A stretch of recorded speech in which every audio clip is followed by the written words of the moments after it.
चलिए तो आज हम लोग विषय की शुरुआत करेंगे इतिहास। इसमें देखिए जो कुछ नहीं भी पढ़े हैं उनको भी आज अच्छी तरह से समझ में आएगा इतिहास। तो देखिए सबसे पहले ध्यान से सुनिए और देखिए सबसे पहले हम लोग शुरू करते हैं इतिहास। देखिए सबसे पहले इतिहास को अध्ययन के तौर पर 3 कालखंडों में बांटा गया है। ठीक, ध्यान से सुनिए। इतिहास के कालखंडों के अध्ययन के लिए 3 कालखंडों में बांटा गया है। आप इसको अच्छी तरह से शुरू से ले रहे हैं। जो जिसको कुछ नहीं पता होगा वो भी आज इतिहास सीख जाएंगे। देखिए सबसे पहले इतिहास को ये प्राचीन भारत, फिर इसमें आ जाएगा मध्य भारत, इसमें आ जाएगा आपका आधुनिक भारत। चलिए अब इधर ध्यान दीजिए, समझिए। देखिए इतिहास को भारतीय इतिहास, क्या है भारतीय इतिहास, उस वीडियो में आपको बताए हैं। जो नहीं देखे हैं उसको डाल देंगे डिस्क्रिप्शन में, आप देख लीजिएगा। तो इतिहास को ये 3 कालखंडों में बांटा गया अध्ययन के तौर पर, यानी भारतीय इतिहास को। ठीक, इससे पहले भी हम लोग साहित्यिक स्रोत के आधार पर 3 कालखंडों में बांटे थे इतिहास को। वो भी याद है ना, प्रागैतिहासिक काल, आधे ऐतिहासिक काल और एक ऐतिहासिक काल। तो ये देखिए अब हम लोग इसमें हम लोग एक चीज विषय की शुरुआत करेंगे, इतिहास को, प्राचीन भारत को। ठीक, ये हम लोग आज एक शुरू करेंगे प्राचीन भारत। तो देखिए प्राचीन भारत जब हम लोग शुरू करेंगे तो अच्छी तरह से समझिए, इसको एक तरह से ले चलेंगे और ऐसा खत्म करेंगे, समझिए कि एकदम बांध कर एकदम बिल्कुल कहिए कि आपको एकदम समझ में आएगा, प्राचीन भारत बिल्कुल खत्म हो जाएगा। तो देखिए सबसे पहले हम लोग चालू करते हैं प्राचीन भारत। ये आपको बता दिए 3 काल में होता है, 3 कालखंडों में। एक अब हम लोग शुरू करेंगे आज प्राचीन भारत। देखिए सबसे पहले प्राचीन भारत के पाठ्यक्रम देख लेते हैं कि प्राचीन भारत में क्या क्या हमको पढ़ना है, ताकि जब पता रहेगा तब तो हमको पढ़ने में अच्छा भी लगेगा। तो देखिए आप यहाँ पे एडिट डाल लीजिएगा, ये पाठ्यक्रम हो जाएगा आपका। ठीक, पाठ्यक्रम। तो देखिए सबसे पहले प्राचीन भारत में हम लोग कुल कितना पढ़ना है, आप ध्यान से सुनिए। सबसे पहले देखिए, सबसे पहले पाषाण काल,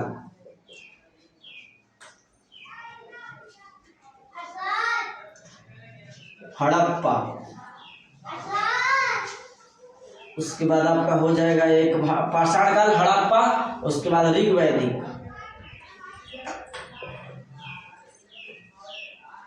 उत्तर वैदिक, महाजनपद होगा, महाजनपद, तब मौर्य उत्तर, तब यहां देख लीजिए गुप्त,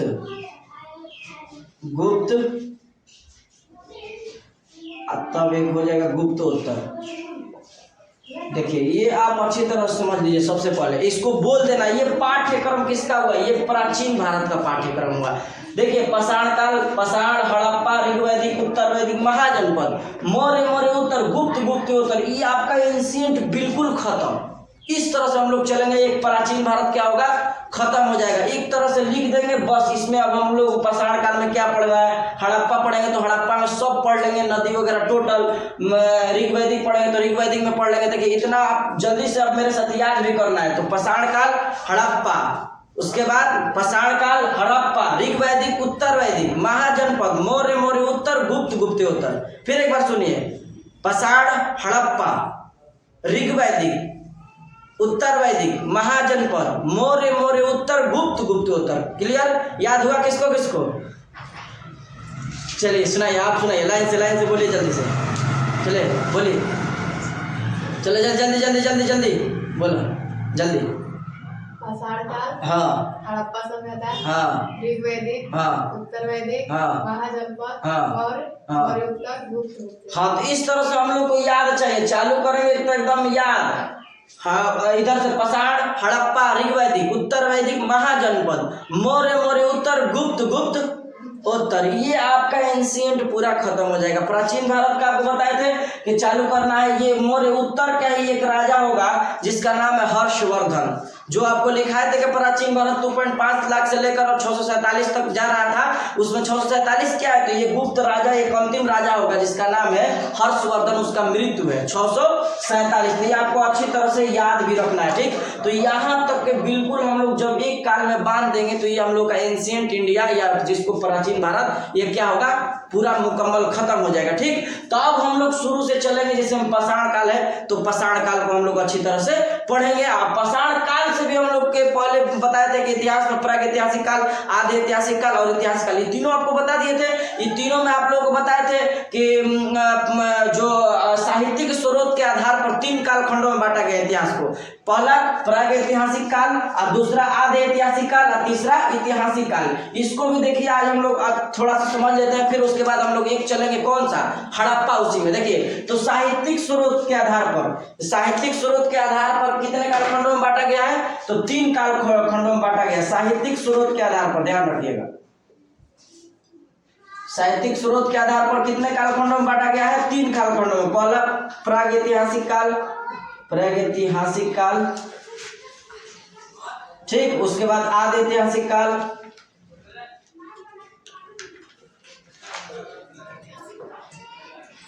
उसके बाद एक ऐतिहासिक काल। चलिए इसको पहले समझिए, 3 कालखंड में साहित्यिक स्रोत, तो इसको बताए थे फिर भी ले रहे हैं ताकि शुरू से हो जाएगा। प्रागैतिहासिक काल उस काल को कहते हैं जिस काल में कोई लिखित स्रोत उपलब्ध नहीं है। इसको निर्भर रहने के लिए हमको पुरातात्विक पर निर्भर रहना पड़ता है। अच्छा, 2 शब्द है, आपको ये समझना बड़ा जरूरी है। ये पुरातात्विक, पुरातात्विक, एक है साहित्यिक। ये होता क्या है असल में, इसको पहले समझा जाए तब हम लोग को अच्छी तरह समझ में आएगा। ठीक, ध्यान दीजिए, ये दोनों शब्द पुरातात्विक साहित्यिक होता क्या है, पहले इस शब्द को समझ लीजिए। देखिए ये पुरातात्विक का अर्थ होता है पुराना सामान, यानी पुराना चीज। जो हम लोगों को पुराना चीज होगा तो उसको हम लोग कैसे पता लगाएंगे कि इसकी उम्र कितना है, क्या है ये, इसको या कैसे पता चला। साहित्यिक मतलब लिखित, कोई लिखा हुआ चीज मौजूद है तो उसको साहित्यिक स्रोत कहेंगे। तो हम लोग पढ़ रहे हैं कि प्रागैतिहासिक काल में, जिस काल में कोई लिखित स्रोत उपलब्ध नहीं है, इसको जानने के लिए हमको पुरातात्विक पर निर्भर रहना पड़ता है। पुरातात्विक किसे कहते हैं, यानी पुराना चीज, पुराना सामान पर, यानी जो पहले के सामान है उस पर, किस पर निर्भर रहेंगे, पुरातात्विक। अच्छा मान लीजिए पुरातात्विक पर हम लोग निर्भर रहेंगे तो इसको कैसे पता चलेंगे, तो देखिएगा ये कार्बन 14 विधि है, कार्बन 14 डेटिंग विधि पद्धति है, जिससे सजीवों का उम्र निर्धारण किया जाता है। आपको अच्छी तरह से याद कर लेना है, कार्बन 14 जो है ये सजीवों का उम्र निर्धारण किया जाता है। एक और आपको याद रखिएगा, एक और विधि है जिसको यूरेनियम विधि कहा जाता है। यूरेनियम, ध्यान रखिएगा, यूरेनियम पद्धति विधि। यूरेनियम भी आप याद कर लीजिए, इसमें निर्जीवों की उम्र निर्धारित किया जाता है। तो हम लोग बताइए पुरातात्विक जब उस समय होगा तो उस वक्त के लोग किसी सामान का किसी तरह से पता लगाते होंगे। मिसाल के तौर पे अभी हम लोगों को मान लीजिए, एक ले लीजिए मिसाल, अगर प्रधानमंत्री के बारे में अगर जानना होगा कि प्रधानमंत्री कौन से साबुन से नहाते होंगे तो हम लोग कैसे जानेंगे, बताइए। अचंभू वाला, अच्छा सबको इंटरेस्ट है कि भाई जान ले कौन से साबुन से नहाते हैं प्रधानमंत्री। तो आज साहित्यिक स्रोत मतलब लिखा हुआ तो लिख दिया जाता है तो पता चल जाएगा कि हाँ प्रधानमंत्री इस साबुन से नहाते हैं, लेकिन लिखा ही नहीं रहेगा तो हम लोग कैसे जानेंगे। तो उसको जानने के लिए हम लोग कहाँ जाएंगे, जहाँ कचरा फेंकाता है प्रधानमंत्री का। समझ में आ रहा है, कचरा से कैसे जानेंगे, कैसे जानेंगे कि कौन सा खोल है, पियर्स का है या लाइफ बॉय है, देख के पता लगा लेंगे कि कौन सा साबुन से प्रधानमंत्री नहाते हैं। अब समझ में आ रहा है ना। तो इसी तरह से हम लोग ये पूरा तात्विक हुआ है, और उसका उम्र मान लीजिए जब मिला, कोई का हड्डी मिल गया तो उसको किस विधि से निकालेंगे, कार्बन 14 से पद्धति से। समझ में आ रहा है ना। तो किसी के बारे में हमको जानना है तो पूरा तात्विक यानी समान है तो उसको हम कैसे पता लगाएंगे, जिस तरह से बताएं आपको, यानी अब पता लगाना है तो भाई पहले तो लिखित स्रोत नहीं होगा तो क्या करेंगे, बाहर कचरा कहाँ फेंकाता है प्रधानमंत्री का, वहां जाएंगे ढूंढेंगे कौन सा खोल है तो हमको पता चल जाएगा कि ओ हाई वाला खोल है, लग रहा है कंफर्म है ना इन्हीं का यहाँ कचरा फेंकाता है, तो याद हो जाएगा कि ओ ये वाला साबुन से नहाते। समझ में आया। ये पुरातात्विक और साहित्यिक, साहित्यिक मतलब जो जिसमें लिखित स्रोत उपलब्ध हो, और पुरातात्विक मतलब क्या होगा, पुरातात्विक मतलब पुराना चीज यानी जो जिससे हम पता लगा सकते हैं। तो ये इसी के आधार पर, सब इसी के तौर पे हमको इतिहास पढ़ना है। तो प्रागैतिहासिक काल उस काल को कहते हैं जिसमें कोई लिखित स्रोत उपलब्ध नहीं है,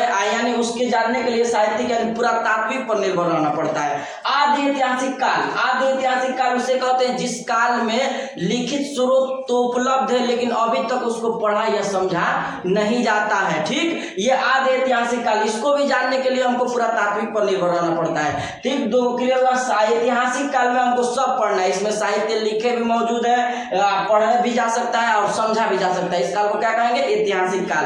तो ये 3 कालखंड आपको समझ में आएगा ना अच्छी तरह से इतिहास का। इसमें जो कोई उपलब्ध नहीं है, जैसे हम लोग चलेंगे पाषाण काल। पाषाण काल में कोई चीज नहीं है, मानव गुफाओं में रहता था। पाषाण काल में बताए थे कि बड़े बड़े पत्थर के खोज हुआ था। पाषाण काल में आग का खोज, ये पाषाण काल में होगा, जो पूरा पाषाण होगा। पाषाण काल को हम लोग जब बांटेंगे तो ठीक, उसमें देखिए फिर आधे ऐतिहासिक काल में सिंधु सभ्यता को रखा जाएगा। क्लियर हो गया ना? तो ये 3 कालखंड है इतिहास के साहित्यिक स्रोत के आधार पर। समझ में आया आपको अच्छी तरह से? अब इसी में हम लोग का पहला कौन था? पहला कौन था बताइए, आपको याद करवाए ना अभी। पहला कौन था? पाषाण, हड़प्पा, उसके बाद ऋग वैदिक, उत्तर वैदिक, महाजनपद, मौर्य उत्तर, गुप्त उत्तर। आप लोग को आराम से यहाँ बस बना लेना है, त्रिभुज बनाकर इस लिख देना है, या मौर्य कर देना है, या ऋग वैदिक का बस घुमा देना है कि हाँ ये मेरा प्राचीन भारत है। इसमें अब 5 या 6 पेज बनाएंगे, प्राचीन भारत मेरा क्या होगा? पूरा खत्म हो जाएगा। इस तरह से हम लोग पढ़ना है, तब हम लोग मिडिवल यानी मध्य भारत इसी तरह से हम लोग खत्म करेंगे। तो देखिए सबसे पहले हम लोग क्या पढ़े थे? पाषाण, ठीक, पाषाण काल। चलिए इसको भी समझ लीजिए। पाषाण साहित्यिक स्रोत या पुरातात्विक समझ में आ गया आपको, 3 कालखंडों में बांटा गया। तो देखिए पाषाण का अर्थ होता है सबसे पहले पत्थर। पाषाण का अर्थ क्या होता है? पत्थर। इसको भी पाषाण काल को 3 कालखंडों में बांटा गया। पाषाण काल को कितने कालखंडों में बांटा गया है? 3 काल। देखिए पहला पूरा पाषाण काल, मध्य पाषाण काल, नवपाषाण काल। चलिए इधर ध्यान दीजिए। सबसे पहले पूरा पाषाण काल, इसी को आप ध्यान रखिए पैलियोलिथिक भी कहा जाता है। क्या कहा जाता है? पैलियोलिथिक।